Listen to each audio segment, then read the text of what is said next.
দেখিছেনে শব্দ ঘট ঘট ঘট ঘট শব্দ এই শব্দত কেনেকৈ শুব বাৰু তাই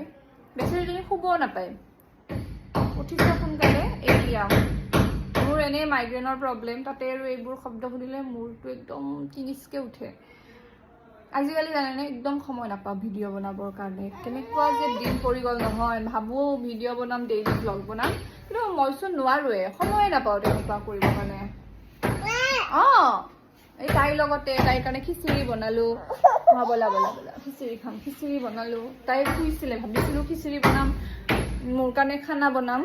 যেনে তেনে ৱাকাৰখনত থৈছোঁ এতিয়া মোজা পিন্ধাই দিম তাইৰ চৰ্দি হৈ আছে কিবাকৈ জ্বৰ ভাল পালে চাবা ৰ'বা ৰ'বা ৰ'বা আকৌ যদি তাইৰ এইবাৰ জ্বৰ হ'ব লাগে হৈছে আৰু এই টাইলছবিলাকৰ ঠাণ্ডাবোৰ সোমাই গ'লে বহুত বেয়া হে মৌ এইবোৰ নকৰে গোসানী মোৰ এইবোৰ কিতাপ চিতাপ চব নষ্ট কৰি দিব তাই এই মাজুলীৰ ৰূপৰেখা বুলি কিতাপ এখন সেই কিতাপখন মই গম নাপাওঁ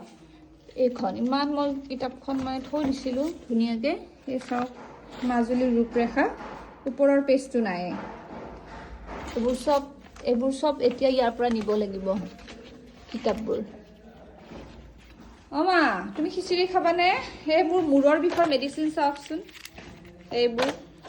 এই পাত্তাটো এইটো পাত্তা মানে নামটো নকওঁ বাৰু ডক্তৰৰ পৰামৰ্শ লৈ খাব এইটো মূৰৰ বিষৰ মানে কি আছিলে এইটো মোৰ পাহৰি থাকিলোঁ নহয়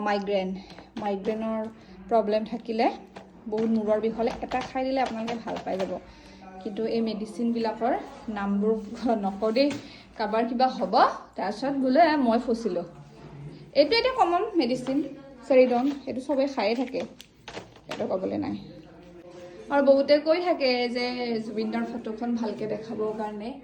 এয়া জুবিনদাৰ ফটোখন বহুত বেছি ডাঙৰ হয় ফোনত মানে মোবাইলত অকণমান সৰু সৰু যেন লাগিছে কিন্তু বহুত ডাঙৰ হয় জুবিনদাৰ বহুত ধুনীয়া ধুনীয়া ফটো আছে এদিন বাৰু মই ভালকৈ আপোনালোকক দেখাম এইবোৰ চাওক এইবোৰ চব উলট পলট হৈ গৈছে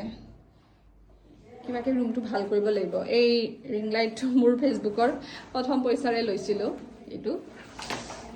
এই তেতিয়াৰ পৰা এনেকৈ পৰি আছে আজি বছৰ ধৰি তাই কৈছে কি বাথৰুমত যাবা নেকি মুখানী বাথৰুমত যাবা নেকি তুমি এই কিতাপ পঢ়িছে এইটো বটলটোৰ ফালে চকু তাই এইটো বটল ভাঙিছে কিন্তু বটলটো মানে মোৰ একদম মৰমৰ কাৰণে তাক লৈ আহিছোঁ ইয়াত থকা মই খিচিৰি আনোৱে তোমাৰ কাৰণে